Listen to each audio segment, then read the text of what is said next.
कहानी किसी दूर एक जंगल की है जो हरा भरा था।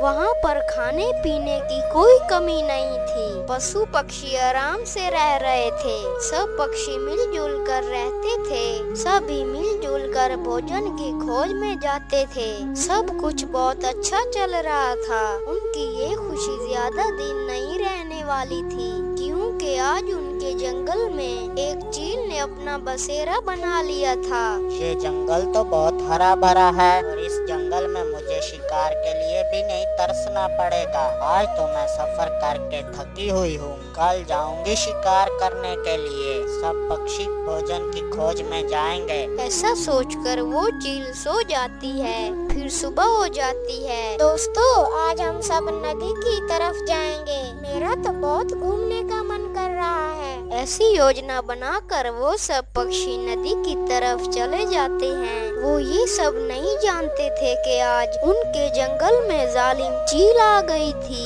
सब पक्षी चले गए होंगे। अब सही मौका है। मैं जाकर देखती हूँ कि कहीं पर कोई छोटा बच्चा मिल जाए तो बहुत अच्छा, नहीं तो किसी पक्षी का अंडा पीकर भी काम चल जाएगा। वो चील ऐसा सोचकर जंगल को जाती है। वो जैसे ही जंगल में घुसती है तो उसकी नजर एक कबूतर के बच्चे पर पड़ती है। वो उस बच्चे को अपने पंजों में उठाकर ले जाती है। सबने खूब मौज मस्ती कर ली है।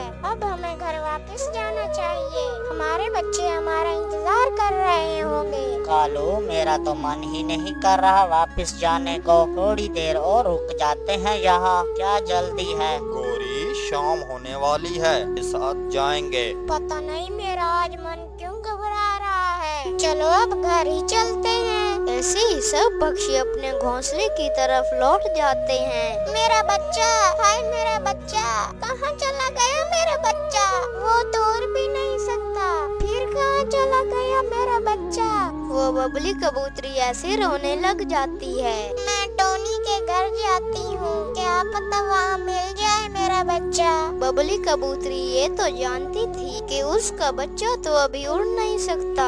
शायद उसे कोई जालिम पक्षी उठा कर ले गया हो। फिर भी वो अपने मन की तसल्ली के लिए टोनी चिड़िया के पास जाती है। बबली बहन, तुम ऐसे क्यों रो रही हो? सब ठीक तो है ना? टोनी बहन, मेरा बच्चा मेरे घोंसले में नहीं है और वो तो उड़ भी नहीं सकता। पता नहीं मेरा बच्चा कहाँ होगा और किस हाल में होगा। मम्मा, जब आप सब भोजन की खोज में गए थे तो तब एक चील आसमान में उड़ रहा था। मैं तो उसे देखकर पत्तों में छुप गया था। वो जालिम चील ही उठा कर ले गई होगी मेरे बच्चे को। बबली बहन, हमारे जंगल में तो कोई चील नहीं रहती। बबली बहन, अब तो रात हो गई है। सुबह होते ही हम सब मिलकर तुम्हारे बच्चे की खोज में निकलेंगे। तुम आज रात मेरे पास ही रह जाओ। और फिर रात हो जाती है। टोनी चिड़िया और कुकू सो जाते हैं, लेकिन बबली कबूतरी रात भर रोती रहती है। और फिर सुबह हो जाती है। कालू कौवा और लूसी कबूतर टोनी के पास आते हैं। टोनी, मैंने देखा कि पहाड़ों पर एक चील ने अपना घोंसला बना लिया है और मैंने देखा कि बबली कबूतरी के बच्चे के पंख भी पड़े थे वहाँ पर। नहीं, उस जालिम चील ने मेरे बच्चे को खा लिया। मैं क्यों चली गई थी कल भोजन की खोज में? बबली बहन, अब क्या हो सकता है? हम तो मुकाबला ही नहीं कर सकते उस चील का। अब वो चील बारी बारी सबके बच्चे खाएगी और फिर हम सबको। और फिर वो सब पक्षी बहुत ज्यादा परेशान हो जाते हैं और सब अपने अपने घर चले जाते हैं। कालू, मेरा मन बहुत घबरा रहा है। मेरा जग्गू तो अभी उड़ भी नहीं सकता। मेरे बेटे को कुछ हो गया तो मैं मर ही जाऊंगी। वो चील तो आज फिर आएगी और उठा ले जाएगी किसी न किसी के बच्चे को। गोरी, सब पक्षी ही परेशान हैं। मुझे सबकी क्या चिंता, मुझे तो बस अपने बेटे की चिंता है। कालू, मैंने एक उपाय सोचा है जिससे वो चील हमारे बच्चे को कुछ नहीं कहेगी। गोरी, क्या उपाय है तुम्हारे पास? कालू, हम दोनों जाते हैं उस चील के पास और हम उससे कहते हैं कि वो हमारे घोंसले की तरफ ना आए और हम उसे बताएंगे कि ताज़ा ताज़ा अंडे और बच्चा किस घोंसले में मिलेगा। लेकिन गोरी, ये सब पक्षी हमारे दोस्त हैं। हम अपने दोस्तों के साथ ऐसा धोखा नहीं कर सकते। कालू, जब अपनी जान बचानी हो तो सब करना पड़ता है। तुम चलो मेरे साथ। फिर कालू कौवा गौरी की बातों में आ जाता है और दोनों चील के पास पहुंच जाते हैं। चील दीदी, चील दीदी।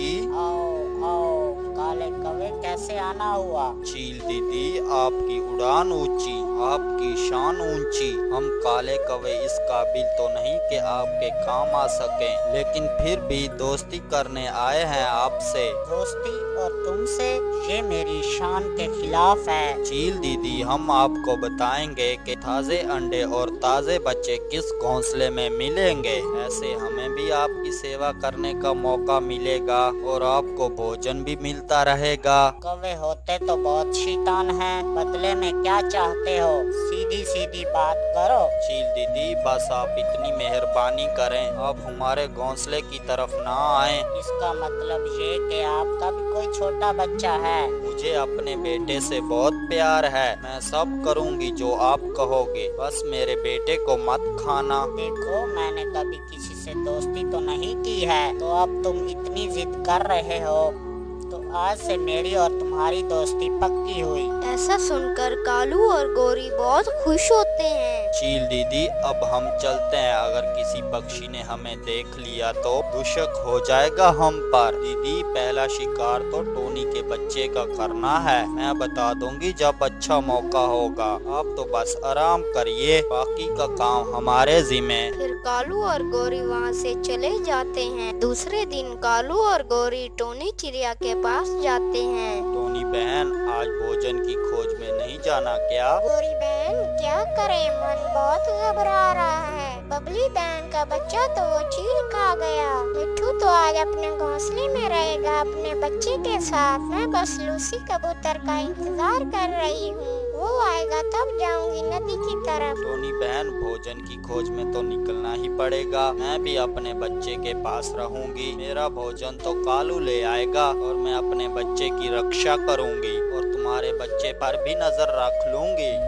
टोनी बहन, तुम आज नदी की तरफ ही जा रही हो? हाँ कालू भैया, बस लूसी कबूतर आ जाए। और फिर लूसी कबूतर भी आ जाता है। तुम जाओ और जल्दी जल्दी अपना भोजन ले आओ, हम भी जाते हैं। फिर कालू कौवा और गौरी कवि वहाँ से चले जाते हैं। टोनी बहन, ये दोनों शैतान क्या कह रहे थे? कुछ नहीं, बस कह रहे थे कि भोजन लेने कब जाओगी। मिट्ठू तोते ने मुझे बताया कि कल शाम ये चील के पास बैठे थे और बहुत बातें कर रहे थे। टोनी, तुम ऐसा करो कि कुकू को भी साथ ले चलो। मुझे तो बहुत डर लग रहा है, बारी बारी उठा लेंगे कुकू को। लूसी भैया, मैं भी बहुत डरी हुई हूँ, हम ऐसा ही करते हैं। और फिर टोनी चिड़िया कुकू को अपने साथ लेकर चली जाती है। गौरी, मैं भोजन लेकर आता हूँ और तुम जल्दी जल्दी जाओ। चील दीदी को बता दो कि रास्ता साफ है। वो टोनी नदी की तरफ गई है और घर पर उसका बेटा अकेला ही है। और फिर गौरी कवि चील को बताने चली जाती है, लेकिन गौरी कवि ये नहीं जानती थी कि टोनी चिड़िया अपने बेटे को साथ ही ले गई है। चील दीदी, शिकार तैयार है, जल्दी से जाओ, उस चिड़िया का बच्चा उठा लाओ। वो भोजन लेने नदी की तरफ गई है। ये हुई ना बात, तुम तो मेरी सबसे अच्छी सहेली हो।